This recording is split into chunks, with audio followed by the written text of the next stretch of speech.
How can telling my husband about my fun little secret on our anniversary end with a lawyer's letter delivered to my door? What happens when everyone thinks you're winning, but your husband is quietly collecting receipts? I never thought my own confession would start the chain of events that blew up my life and my family in front of everyone. Before we dive deeper into this story, I have one small request. Please subscribe, drop a like, comment, and hit that hype button to boost this channel so more people can discover these incredible stories. The champagne bubbles caught the candlelight at La Belle Vigne as I leaned forward, watching Hugo's face. My husband of 8 years sat across from me, his dark hair perfectly combed, tie straight as always. He'd chosen this upscale bistro for our anniversary dinner, probably thinking it would be romantic. Instead, it was about to become the perfect stage for my confession. "Hugo, darling," I said, swirling my wine glass, "I need to tell you something important, something that's going to change everything between us." His brown eyes looked up from his salmon, curious but unsuspecting. Poor, predictable Hugo. Always so trusting, so naive about the world around him. "What is it, Morwenna?" he asked, setting down his fork. "You sound serious." I smiled, feeling that familiar rush of power that came with holding all the cards. "I've been sleeping with other men, several actually, for the past 2 years." The words hung in the air like smoke. Hugo's face went completely white, then red, then white again. His mouth opened slightly, but no sound came out. Around us, the restaurant continued its gentle hum of conversation and clinking silverware, oblivious to the bomb I'd just detonated. "What did you just say?" His voice was barely a whisper. "You heard me correctly." I took another sip of wine, savoring the moment. "I've been having affairs. Brent from accounting, that personal trainer from the gym, the bartender at Murphy's, a few others. It's been quite liberating, actually." Hugo's hands were shaking now.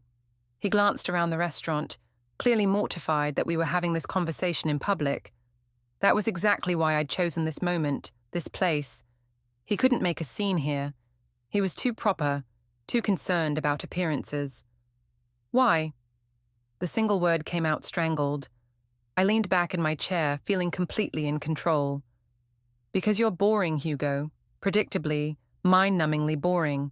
You come home from your little IT job, eat dinner, watch the news, and go to bed at 10:30 every single night. When's the last time you surprised me? When's the last time you made me feel alive?" But we have Sophie. We have a family. And I love Sophie dearly. This has nothing to do with her." I waved my hand dismissively. "This is about you and me, about how you've let our marriage become this stale, lifeless thing. I needed excitement, Hugo. I needed to feel wanted, desired. These men make me feel things you haven't made me feel in years." Hugo was staring at his plate now, his shoulders hunched. The couple at the next table had stopped talking and were clearly listening. "Perfect." "I don't understand," he said quietly. "If you were unhappy, why didn't you talk to me? We could have worked on things. We could have gone to counseling." I laughed, a sound that came out sharper than I intended. "Oh, Hugo. Sweet, simple Hugo. Talking wouldn't have fixed this. You can't counsel someone into being interesting. You can't therapy your way into passion." "So what happens now?" His voice was hollow. Now we're being honest with each other. I'm not asking for a divorce, Hugo. I'm not leaving you. I just need you to understand that I have needs you can't meet. I'm hoping we can work out some kind of arrangement." The waiter approached our table, clearly sensing the tension. "Is everything all right here? Can I get you anything else?" "We're fine," I said brightly, "just having a heart-to-heart. Could we get the check, please?" Hugo said nothing during the drive home. He gripped the steering wheel so tightly his knuckles were white, staring straight ahead at the road. I felt a mixture of relief and exhilaration. Finally, no more sneaking around, no more lies. I'd laid all my cards on the table, and now we could move forward, honestly. When we got home, I went straight to our bedroom and pulled out my phone. I needed to share this moment with someone who would understand. "Claire, you'll never guess what I just did," I typed to my sister. I told Hugo everything. About all of it. I feel so free right now. Her response came back immediately. OMG, how did he take it? About as well as expected. Shocked, hurt, the usual. But I think this is exactly what our marriage needed. A wake-up call. I'm so proud of you for being honest. Most people are too cowardly to live their truth. I smiled, feeling validated. Claire always understood me. She'd been through her own boring marriage and knew how suffocating it could be. Before bed, I posted a cryptic message on Facebook. Sometimes the truth really does set you free. Feeling grateful for the courage to be authentic tonight. No regrets. Wars, live your truth. When I went to our bedroom, Hugo wasn't there. I found him in the guest room, already in his pajamas, staring at the ceiling. Hugo, aren't you coming to bed? He didn't look at me. I need some space tonight, Morwenna. I need to think. There's nothing to think about. I've been completely honest with you. That's more than most wives would do. Finally, he turned to face me. His eyes were red-rimmed, and I felt a tiny pang of something, guilt, sympathy. But I pushed it away. This was necessary. This was good for us. Honest? He said. You call humiliating me in a public restaurant honest? You call destroying our marriage honest? I call it transparency. I call it giving us a chance to build something real instead of living this lie. He turned away again. Please just leave me alone tonight. I shrugged and went back to our bedroom. If he wanted to sulk, that was his choice. At least now everything was out in the open. At least now we could start dealing with reality instead of pretending everything was perfect.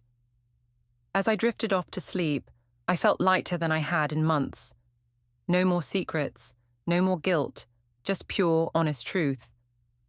I had no idea that Hugo was lying awake in the guest room, staring at his phone, quietly beginning to document everything. The next morning, Hugo was gone before I woke up.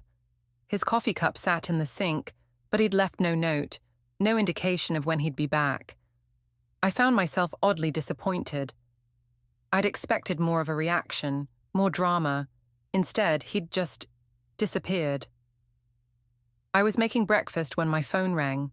Andrea's name flashed on the screen, Hugo's mother. My stomach tightened. News traveled fast in small families. Hello, Andrea, I answered, trying to sound cheerful. Morwenna.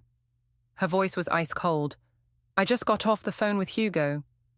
Oh, well, I hope he explained things properly. I know this might be difficult to understand. Understand? Andrea's voice rose to a near shout. Understand that you've been cheating on my son for 2 years.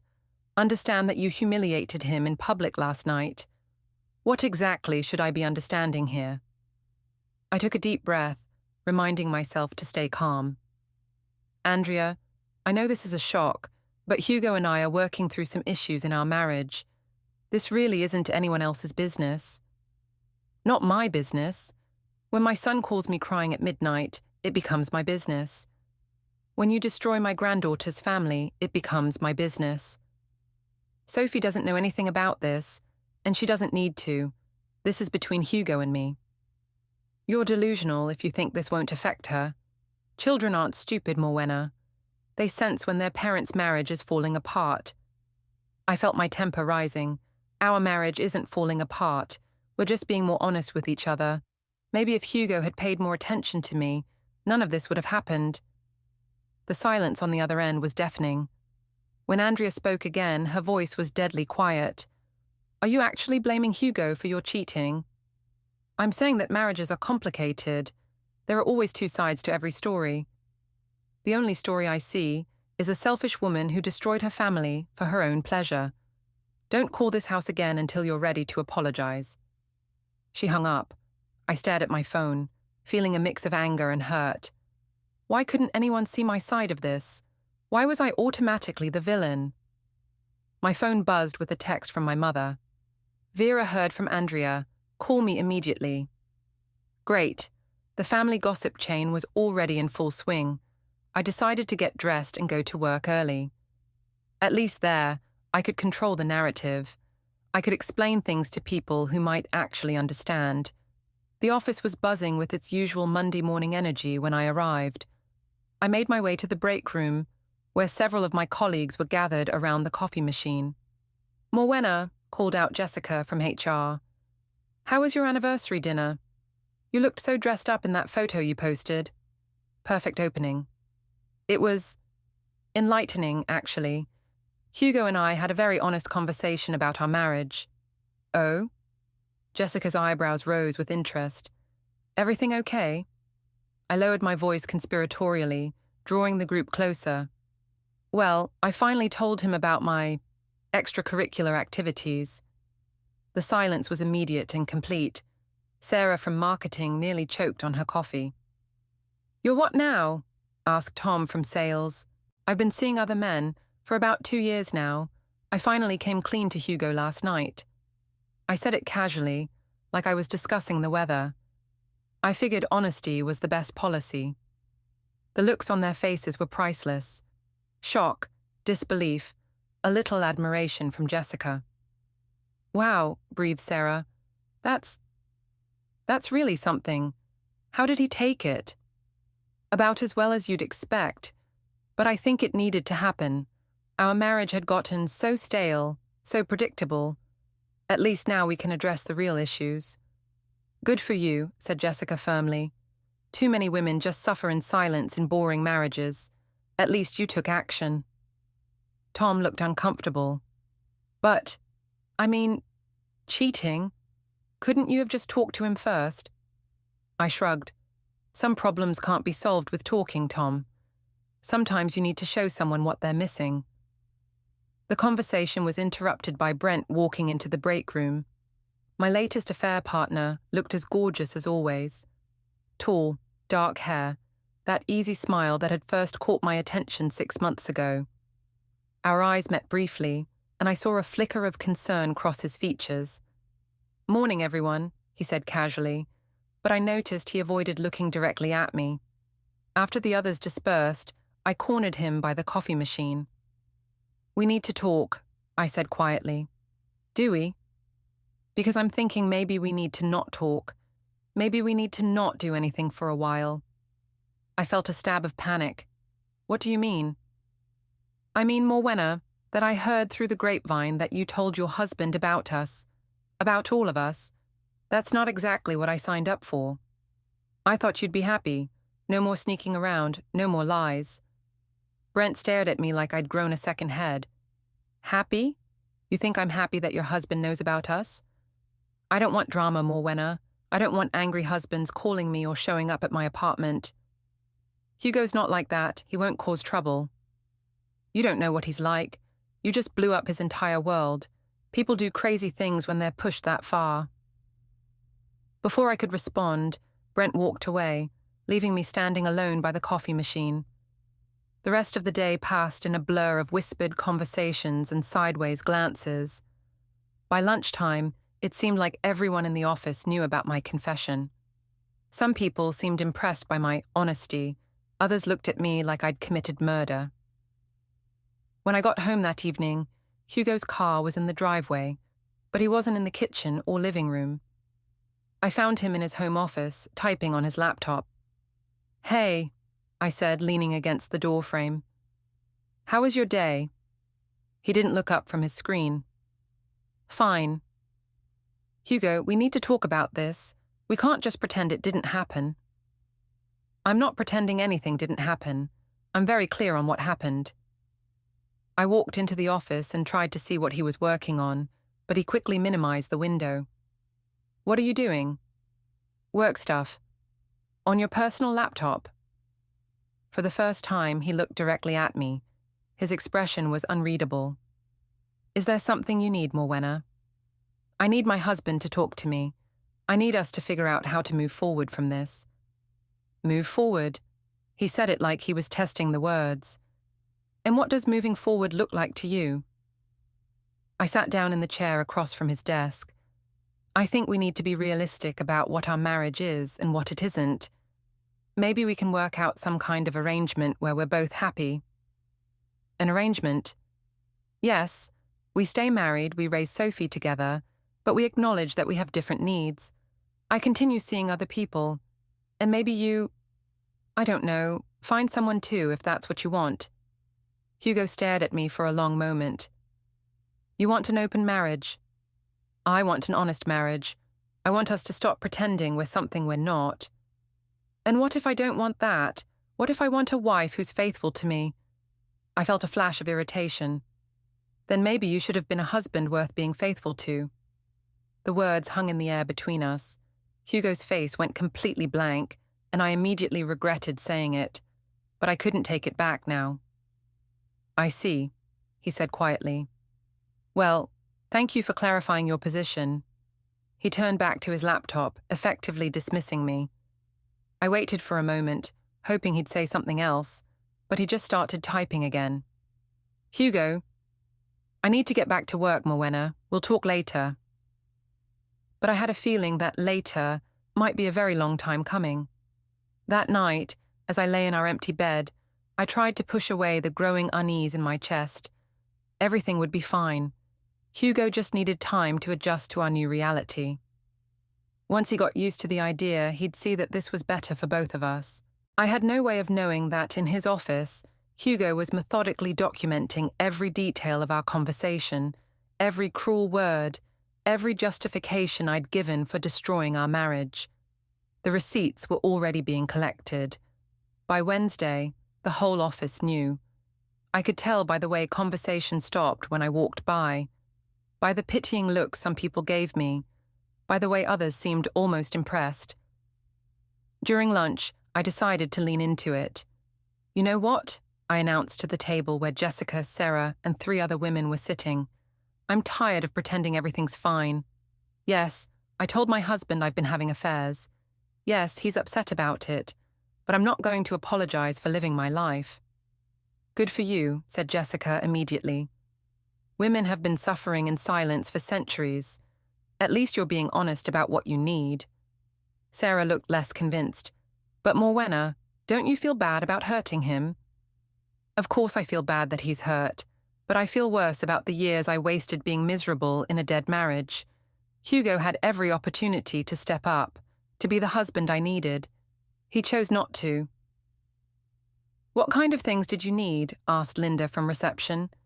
Excitement, passion, spontaneity. When's the last time your husband surprised you? When's the last time he made you feel truly desired? I looked around the table.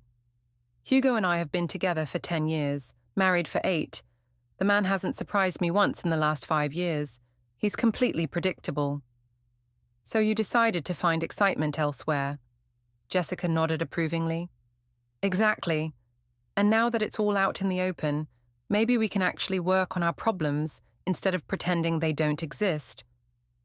What I didn't mention was that Hugo had barely spoken to me in 3 days. What I didn't say was that he'd started locking his laptop and his phone, that he'd been coming home later and later each night, that he'd moved permanently into the guest room. That evening, I decided to take control of the situation. I posted a longer message on Facebook. I've been getting a lot of questions about my cryptic post from Monday night, so I figured I'd just be direct. I told my husband that I've been seeing other people. Yes, it was hard. Yes, he was hurt. But I'm tired of living a lie. I'm tired of pretending to be satisfied with a marriage that stopped fulfilling me years ago. I'm not proud of the deception, but I'm proud of finally having the courage to be honest. To all the women out there feeling trapped in loveless marriages, you deserve better. You deserve to feel alive.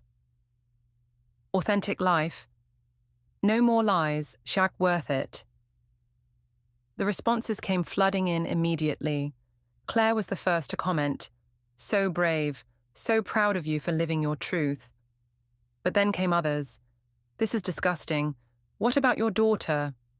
Cheating is never the answer. You should have gotten counseling. Imagine humiliating your family like this publicly. Your poor husband. I hope he leaves you. But there were supportive comments too. You go, girl. Life is too short to be miserable. Finally, a woman with the guts to say what we're all thinking. Marriage shouldn't be a prison sentence. I was reading through the comments when Hugo came home. It was almost 9 o'clock, the latest he'd ever been. "Where were you?" I asked as he hung up his coat. "Had dinner with my parents." My stomach dropped. "Oh, how did that go?" Hugo looked at me with an expression I'd never seen before. Cold. Calculating.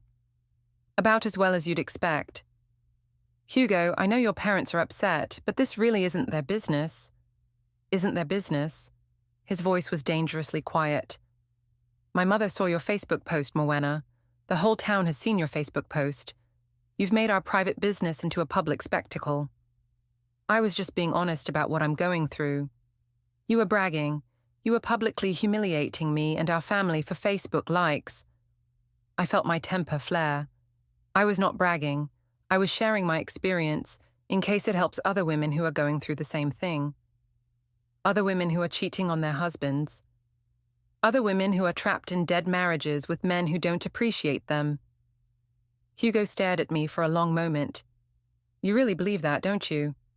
You really believe that I'm the villain in this story?"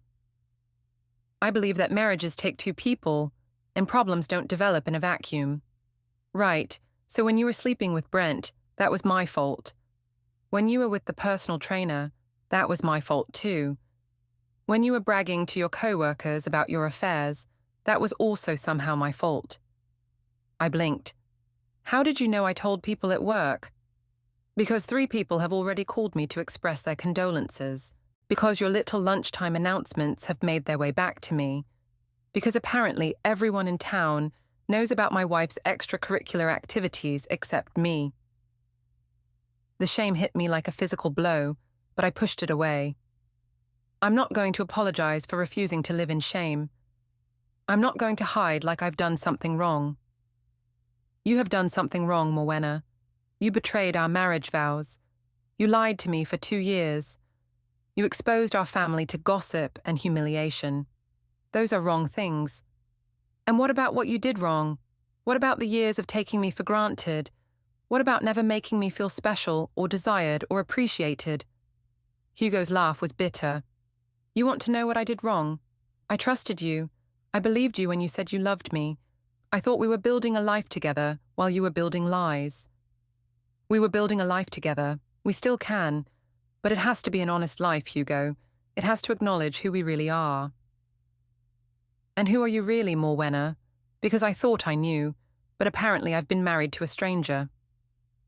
Before I could answer, we heard footsteps on the stairs. Sophie appeared in her pajamas, rubbing her eyes. "Mommy? Daddy? Why are you yelling?" The guilt hit me like a truck. We'd been so focused on our argument that we'd forgotten our 6-year-old was upstairs trying to sleep.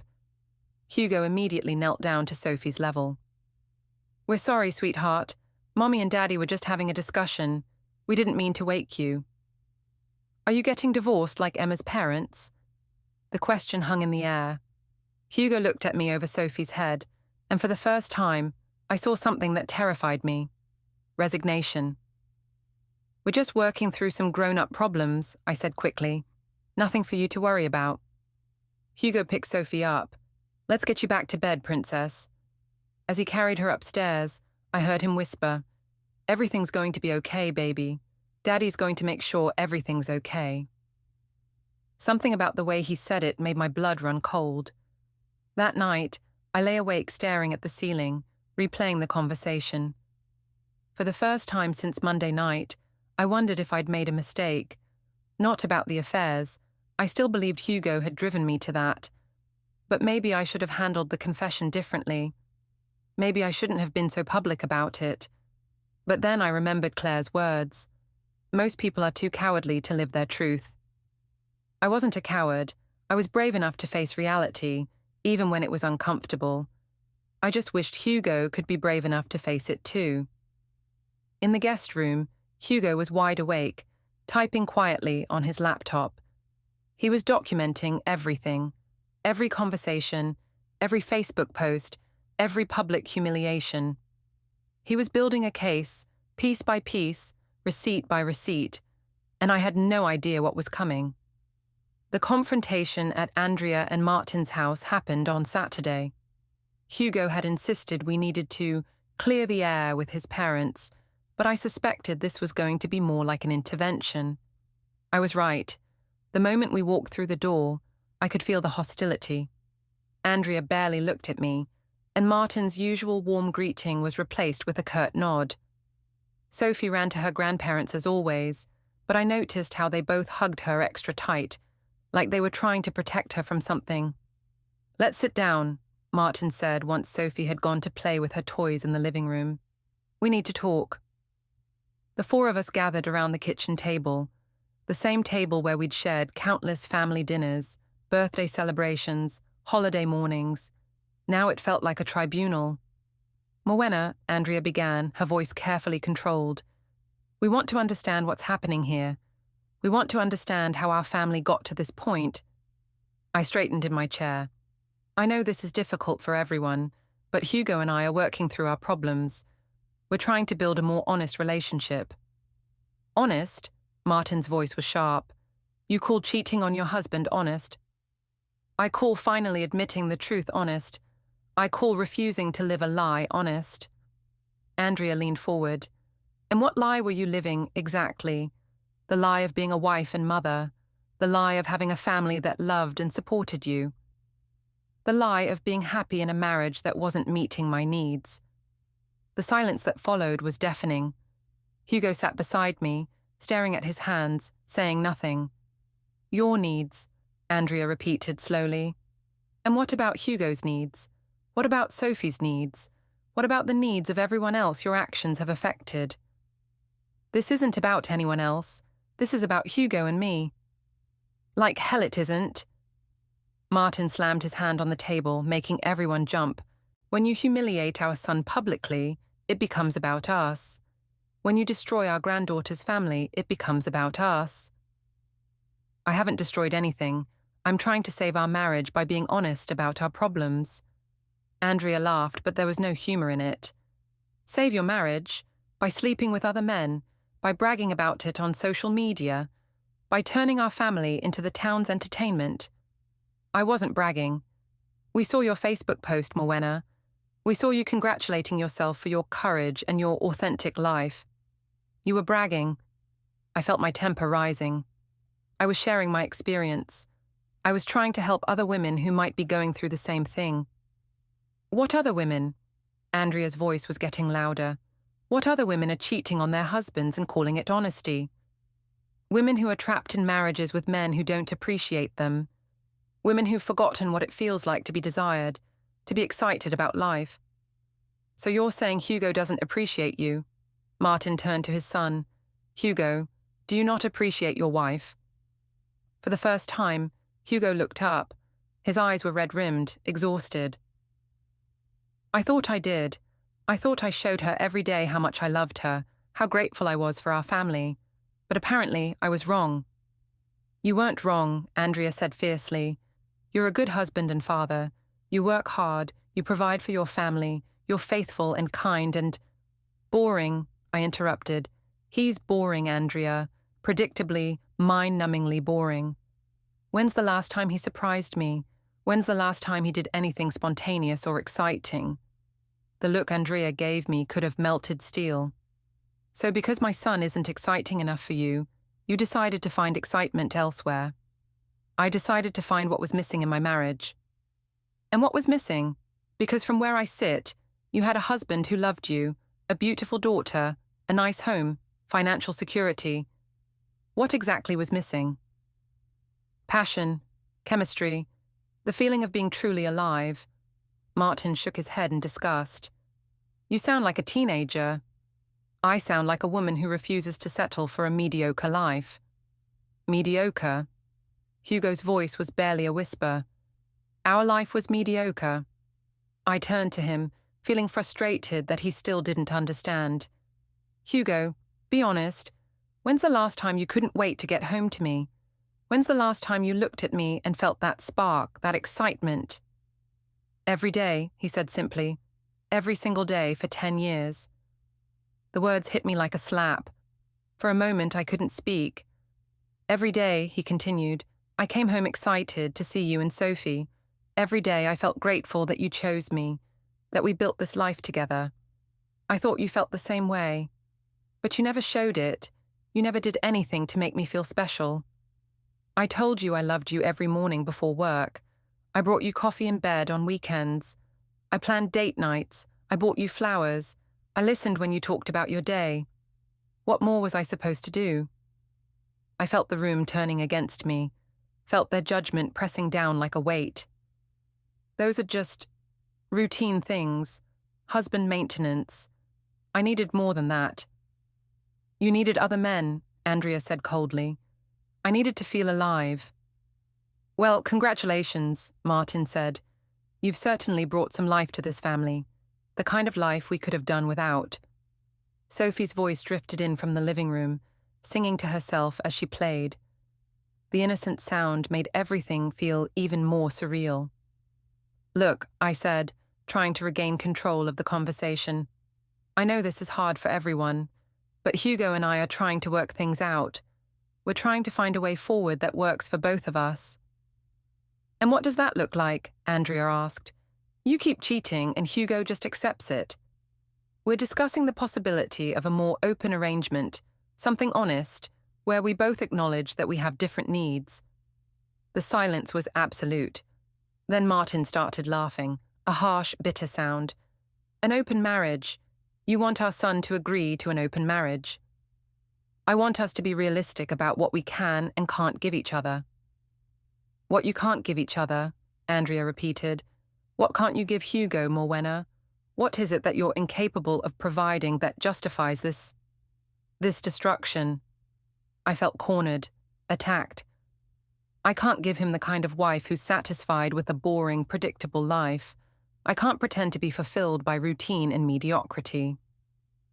And what can't Hugo give you that you had to find elsewhere? Excitement, passion, the feeling of being truly desired. Hugo stood up abruptly. I need some air. He walked out the back door, leaving me alone with his parents. The hostility in the room was suffocating. You're going to lose him, Andrea said quietly. What? You're going to lose Hugo. And when you do, you're going to realize what you threw away, but it'll be too late. I'm not throwing anything away. I'm trying to save our marriage. By destroying it first, by being honest about its problems. Martin leaned forward. Let me ask you something, Morwenna. Do you love my son? The question caught me off guard. Of course I love Hugo. Do you? Because love isn't just a feeling. It's a choice. It's choosing to be faithful when you're tempted. It's choosing to work on problems instead of running away from them. It's choosing your partner's well-being over your own selfish desires. It's not selfish to want to be happy. It's selfish to destroy other people's happiness in pursuit of your own. Before I could respond, Sophie came running into the kitchen. Where's Daddy? He's outside, sweetheart, Andrea said, her voice immediately gentle. Do you want to go find him? As Sophie ran toward the back door, I felt a chill of fear. What if Andrea was right? What if I was going to lose Hugo? But then I pushed the thought away. Hugo loved me. He'd always loved me. He wasn't going anywhere. I had no idea that outside, Hugo was on the phone with a lawyer, quietly asking about his options. I had no idea that he'd already opened a separate bank account, that he'd been documenting every conversation, every public humiliation. The receipts were piling up, and I was completely oblivious to what was coming. When we drove home that afternoon, Hugo was silent. Sophie chattered from the back seat about her toys and her grandparents, but Hugo said nothing. That went well, I said sarcastically. Hugo didn't respond. Your parents will come around eventually. Once they see that we're working things out, they'll understand. Still nothing. Hugo, you can't just shut me out forever. We need to communicate if we're going to fix this. Finally he spoke. What exactly are we fixing, Morwenna? Our marriage, our problems, our future. And what does that future look like to you? I took a deep breath. I think we need to be realistic. We need to acknowledge that we have different needs and find a way to meet them that works for both of us. You mean I need to accept that my wife prefers other men? I mean we need to stop pretending we're something we're not. Hugo pulled into our driveway and turned off the engine. For a moment, we sat in silence. "You're right," he said finally. "We do need to stop pretending." Something about his tone made me nervous, but before I could ask what he meant, Sophie was climbing out of her car seat and running toward the house. That night, as I lay alone in our bed, I tried to convince myself that everything would work out. Hugo just needed time to adjust. His parents just needed time to accept the new reality. Eventually, everyone would see that this was better. That honesty, even painful honesty, was better than living a lie. But deep down, in a place I didn't want to acknowledge, I was starting to wonder if I'd made a terrible mistake. In the guest room, Hugo was wide awake, reading through emails from his lawyer. The paperwork was almost ready. Soon, very soon, he would stop pretending, and I would finally understand what I'd really lost. I should have seen the signs. I should have noticed that Hugo had become too calm, too agreeable. When I announced on Thursday that I was going away for the weekend with Brent, he just nodded. "Okay," he said, not looking up from his laptop. "I'll take Sophie to my parents." Just like that? No argument, no guilt trip? Would it change your mind if I argued? I studied his face, looking for anger or hurt, but found nothing. "No, probably not. I think this weekend away will be good for us. Some space to think." "I agree. Space is exactly what we need." Something about his tone bothered me, but I pushed the feeling away. Finally, Hugo was being reasonable. Finally, he was accepting our new reality. Brent had booked us a cabin upstate, rustic but romantic, with a fireplace and a hot tub. It should have been perfect. But from the moment we arrived, something felt off. "You seem distracted," I said as we unpacked our bags. "Do I? Sorry. I guess I'm still processing everything." "What do you mean?" Brent sat on the edge of the bed, running his hands through his hair. "I mean, Morwenna, that this whole situation is getting complicated. Your husband knows about us now. Your whole family knows. People at work are talking. So, we don't have to hide anymore. Isn't that better? Is it? Because from where I sit, it looks like your life is falling apart, and I'm getting dragged into the mess." I felt a stab of panic. My life isn't falling apart. Hugo and I are just adjusting. Adjusting to what? An open marriage? Because that's not what I signed up for, Morwenna. I signed up for some fun, no-strings-attached excitement, not family drama and angry husbands. Hugo isn't angry. He's being very reasonable about everything. Brent laughed, but it wasn't a pleasant sound. Reasonable? His wife just told him she's been cheating for 2 years, and he's being reasonable? That doesn't sound reasonable, Morwenna. That sounds like a man who's planning something. The weekend went downhill from there. Brent was distant, distracted, clearly regretting the whole trip. When I tried to be intimate, he seemed to be going through the motions. When I tried to talk about the future, he changed the subject. On Sunday morning, he finally came out with it. "I think we should cool things off for a while." "What do you mean?" "I mean, this situation is too messy for me. You need to figure out what's happening with your marriage before we can continue whatever this is." "But I told you, Hugo and I are working things out. We're going to have an open arrangement." "And what if you don't? What if he decides he wants a divorce? What if he decides he wants to fight for his marriage? I don't want to be in the middle of that." I felt like I was drowning. "So, you're just abandoning me?" "I'm protecting myself. This was supposed to be fun, Morwenna. It's not fun anymore." The drive home was silent and tense. When Brent dropped me off at my house, he barely said goodbye.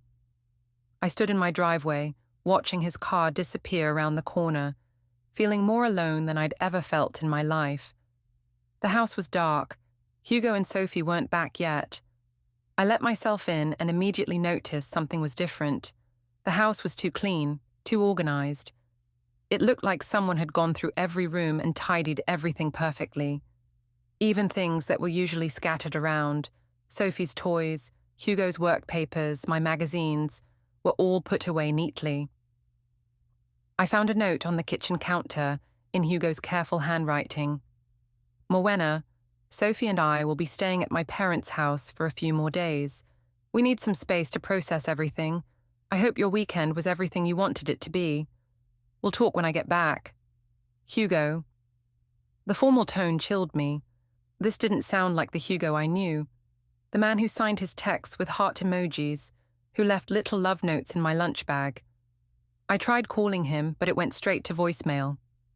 I tried calling his parents' house, but no one answered. That night, I posted on Facebook, "Sometimes taking space in a relationship is the healthiest thing you can do. Missing my family tonight, but grateful for a husband who understands that growth requires honesty and courage." Marriage work, no stronger together. Oh, growth mindset. The responses were mixed, as always. Claire commented immediately, "So proud of how you're handling this. Hugo is lucky to have such an evolved wife." But there were other comments too. "This is so sad. That poor man. Your poor daughter. What are you doing to your family? Still can't believe you're bragging about cheating on social media." I tried to ignore the negative responses, but they stung more than I wanted to admit. Monday morning at work was awkward. Brent avoided me completely, and I could feel people watching me, whispering. The excitement and support I'd felt the previous week had shifted into something that felt more like pity. During lunch, I sat alone for the first time in months. Jessica and Sarah were at their usual table, but they didn't invite me over. When I approached with my tray, Jessica looked uncomfortable. "Hey Morwenna, how was your weekend?" "It was fine, relaxing." I sat down without being invited. "That's good. You probably needed some downtime." The conversation felt stilted, forced. Finally, Sarah cleared her throat. "Morwenna, can I ask you something? Are you sure you're handling this the right way?" "What do you mean?" "I mean, posting about it on social media, talking about it at work. Don't you think this should be private between you and Hugo?" I felt defensive immediately. "I'm not ashamed of what I'm going through. I'm not going to hide like I've done something wrong." "But you did do something wrong," Jessica said quietly. "I mean, I support women living their truth, but cheating, that's still wrong, isn't it?" The table went silent. I looked around at faces that had been supportive just a week ago, and now I saw doubt, discomfort, maybe even judgment. "Marriage is complicated," I said finally. "You can't understand unless you've been in my situation."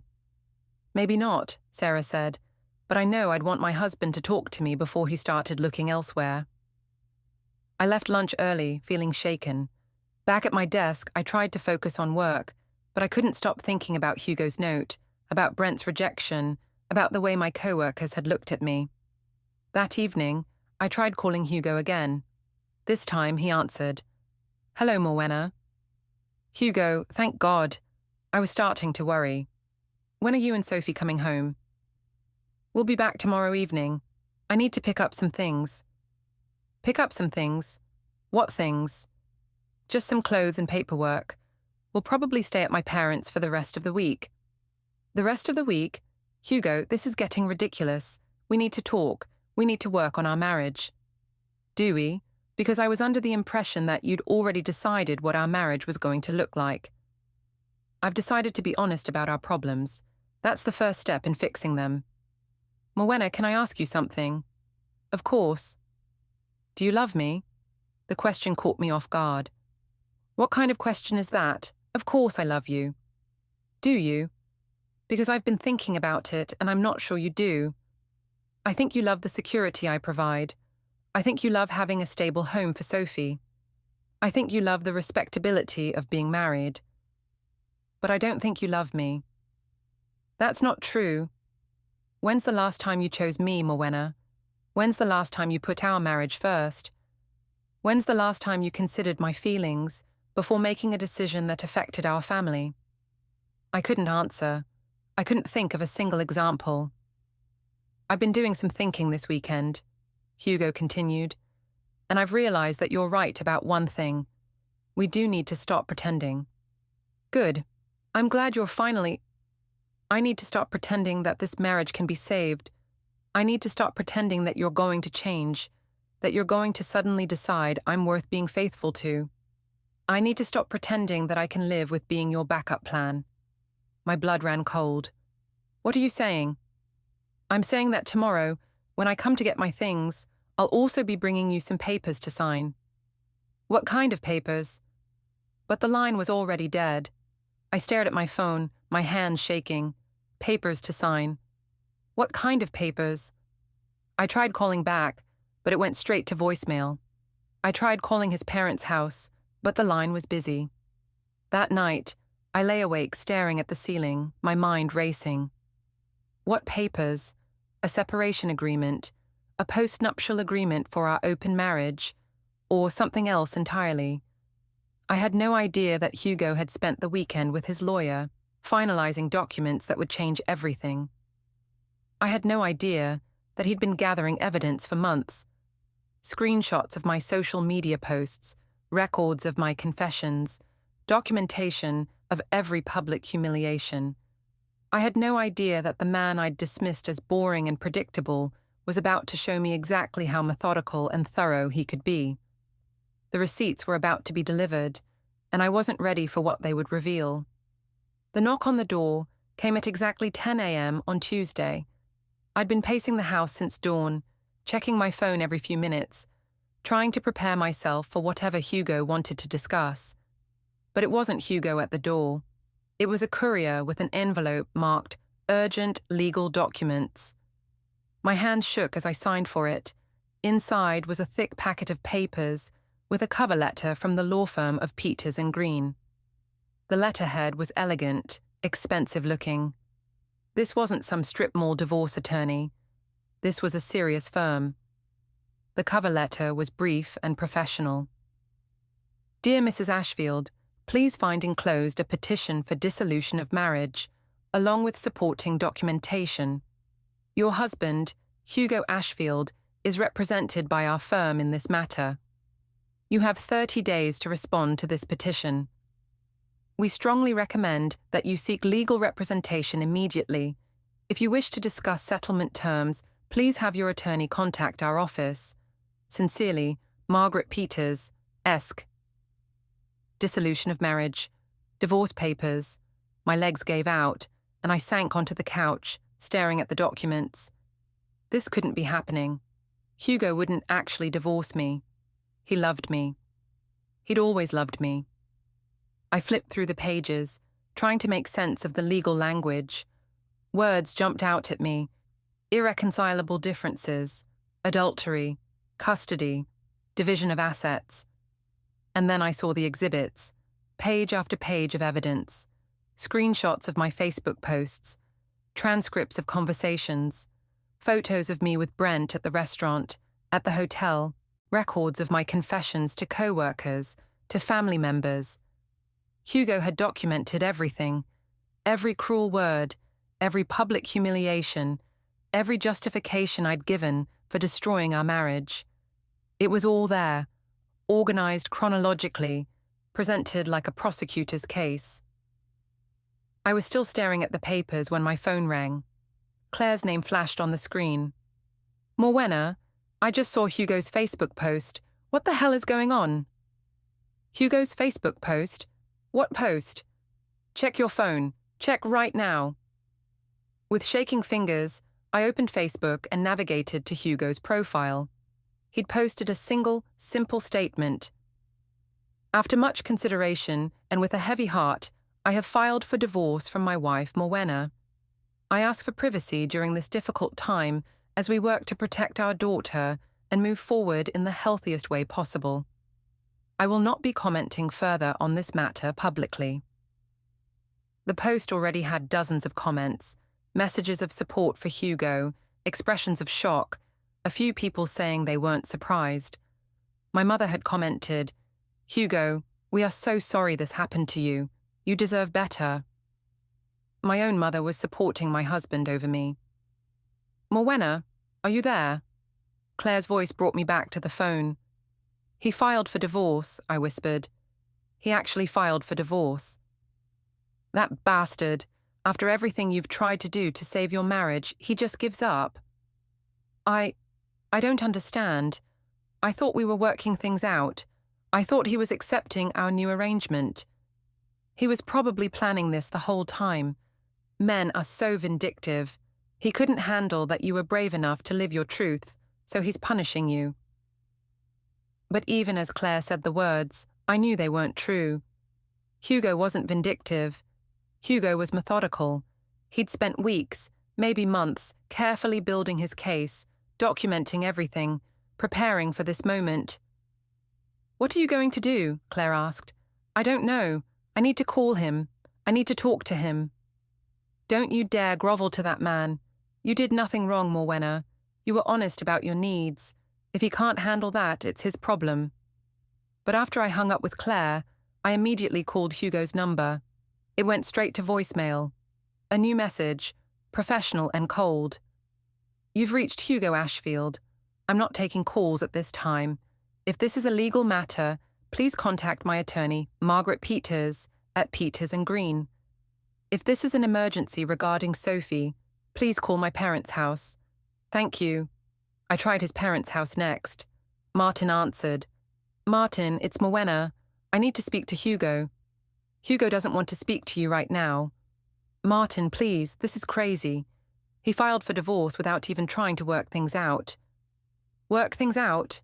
Martin's voice was incredulous. Morwenna, you publicly humiliated him. You bragged about cheating on him. You told him to his face that he wasn't worth being faithful to. What exactly did you think was going to happen? I thought we could find a way to make our marriage work honestly. By letting you continue to cheat. By acknowledging that we have different needs and finding a way to meet them. Martin was quiet for a long moment. Morwenna, let me ask you something. If Hugo had come to you and said he'd been cheating for 2 years, that he was bored with your marriage, that he wanted to keep seeing other women while staying married to you, how would you have reacted? The question stopped me cold. I tried to imagine Hugo telling me he'd been unfaithful, that he found our marriage boring, that he wanted an open arrangement. The thought made me physically sick. That's different, I said weakly. How is it different? Because Hugo isn't... He wouldn't what? Cheat on you? Humiliate you publicly? Blame you for his infidelity? You're right, he wouldn't.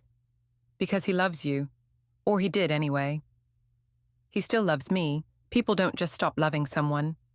Don't they? Because from where I sit, it looks like you stopped loving him a long time ago. The line went dead. I spent the rest of the day calling everyone I could think of. Hugo's friends, his co-workers, even his brother in California. No one would tell me where he was or when he'd be back. It was like he'd vanished, taking Sophie with him. That evening, I drove to his parents' house. Both cars were in the driveway, but no one answered the door. I could see lights on inside, could hear the TV, but they ignored my knocking, my calling through the door. Finally, I sat on their front steps and started crying. Not the manipulative tears I'd used so many times before, but real, desperate sobs. For the first time, I was truly scared. Scared that I'd lost Hugo forever. Scared that I'd destroyed my family. Scared that I was going to be alone. I was still sitting there when a police car pulled up. Officer Martinez got out. I recognized him from Sophie's school events. Ma'am, I'm going to need you to leave this property. This is my in-laws' house. My husband and daughter are inside. I understand, but the residents have asked you to leave. If you don't go voluntarily, I'll have to arrest you for trespassing. Arrest me for sitting on my in-laws' porch. For refusing to leave private property when asked. Ma'am, I don't want to make this harder than it needs to be. Please just go home. The humiliation was complete. I was being escorted off the property by police, while my husband and daughter watched from inside the house. As I drove home, I passed La Belle Vigne, the restaurant where this had all started just 2 weeks ago. 2 weeks. In 2 weeks, I'd gone from feeling powerful and in control to being served divorce papers and threatened with arrest. At home, I poured myself a glass of wine and sat down with the legal documents again. This time, I forced myself to read every word. Hugo was asking for primary custody of Sophie, citing my unstable behavior and poor judgment. He was asking for the house, the cars, most of our assets. He'd documented every affair, every public statement, every moment of humiliation I'd put him through. But the worst part was the personal statement he'd included, a letter to the court explaining why he was seeking divorce. For 2 years, my wife conducted multiple extramarital affairs while lying to me about her activities.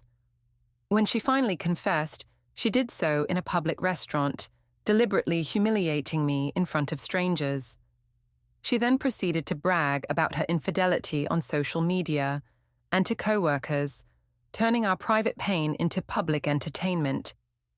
When I tried to discuss our problems privately, she blamed me for her choices and insisted that I accept an open marriage arrangement. She has shown no remorse for her actions and no interest in rebuilding trust or working on our relationship. Most concerning is her willingness to expose our 6-year-old daughter to this chaos. She has made our family problems public, subjecting our child to gossip and speculation. She has prioritized her own desires over our daughter's well-being and stability. I no longer believe this marriage can be saved. More importantly, I no longer believe my wife is capable of putting our family's needs before her own desires. I'm asking the court to grant me primary custody so that I can provide Sophie with the stable, drama-free environment she deserves. Reading Hugo's words was like looking at myself through his eyes for the first time. And what I saw was ugly, selfish, destructive. But it was too late now. The papers were filed. The process had started. I picked up my phone to call Claire, to get some support, some validation that I wasn't the villain in this story. But before I could dial, I heard a car in the driveway. Through the window, I saw Hugo getting out of his car alone, no Sophie. My heart leaped. He'd come back. He wanted to talk. Maybe there was still hope. I ran to the door and threw it open before he could knock. Hugo, thank God. I knew you'd come back. I knew you wouldn't really go through with this. But the look on his face stopped me cold. This wasn't the Hugo I'd married, the gentle, patient man who'd loved me unconditionally for 10 years. This was a stranger with cold eyes and a hard mouth. I'm here to get some things, he said quietly. I'll be quick. Hugo, please, we need to talk. This divorce thing is crazy. We can work this out. Can we? How exactly would we work this out, Morwenna? We could try counseling. We could take some time apart to think. We could what? Go back to you cheating on me while I pretend everything's fine. Go back to you humiliating me publicly while I smile and take it. Go back to you blaming me for your choices while I apologize for not being exciting enough. No, we could start fresh. We could build something new, something honest. Hugo stared at me for a long moment. You still don't get it, do you? You still think this is about our marriage problems. You still think I'm divorcing you because you cheated. Aren't you? I'm divorcing you because of who you are, Morwenna.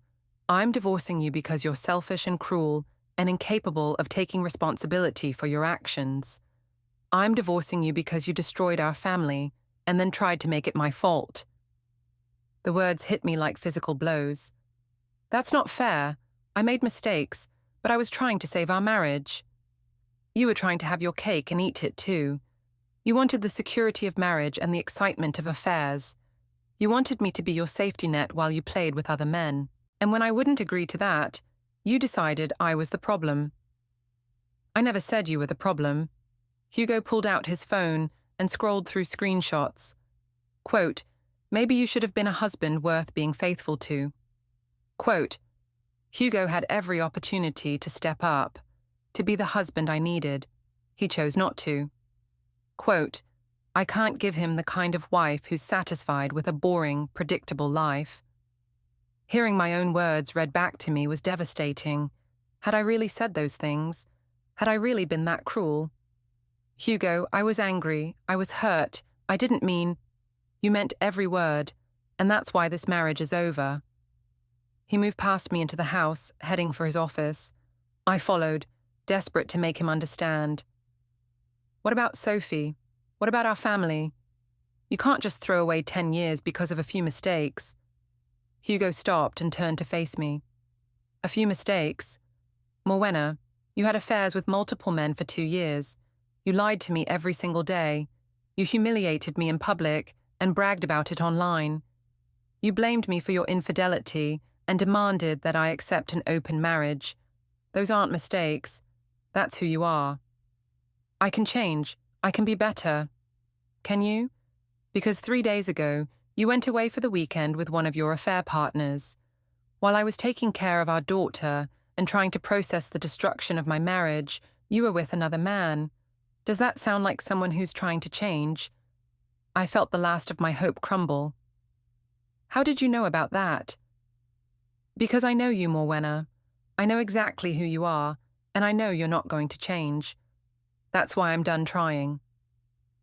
Hugo disappeared into his office and emerged with a box of files and personal items. He moved through the house methodically, gathering clothes, books, photos of Sophie. When can I see Sophie? I asked as he loaded his car. Your lawyer can work that out with mine. I'm not keeping her from you, but I'm also not subjecting her to any more drama. Hugo, please, don't do this. Don't destroy our family. He turned to me one last time, and for just a moment, I saw a flash of the man I'd married. The pain, the love, the loss. I didn't destroy our family, Morwenna. You did. 2 years ago, when you decided that your happiness was more important than our marriage vows. I'm just finally accepting what you decided a long time ago. He got in his car and drove away, leaving me standing in the driveway alone. I went back inside and poured another glass of wine, then another. I called Claire, who spent an hour telling me what a bastard Hugo was and how I was better off without him. But her words felt hollow now. I looked at the divorce papers, spread across my coffee table, at the evidence of my betrayal laid out in black and white. For the first time, I saw the situation clearly, not through the lens of my own justifications and excuses, but as it really was. I had destroyed my marriage. I had humiliated my husband. I had put my own selfish desires above my family's well-being. And now I was going to lose everything. The man I'd dismissed as boring and predictable had outmaneuvered me completely. While I'd been bragging about my affairs and posting on social media, he'd been quietly building an airtight case for divorce. While I'd been blaming him for our problems, he'd been documenting every cruel word, every public humiliation. Hugo had been collecting receipts for months, and now it was time to pay the bill. I spent that night alone in the house that would soon belong to my ex-husband, surrounded by the wreckage of the life I'd thrown away. For the first time in 2 years, I wasn't thinking about excitement or passion or feeling alive. I was thinking about what I'd lost. And finally, I understood that it was never coming back. 3 months later, the divorce was final. Hugo got primary custody of Sophie, the house, and most of our assets. I got supervised visitation every other weekend and a small apartment across town. The man I'd called boring had systematically dismantled my life with the precision of a surgeon. He'd used my own words, my own actions, my own public statements to build an unbeatable case. I'd wanted excitement and passion. Instead, I got exactly what I deserved, nothing. Hugo had played the long game and he'd won completely.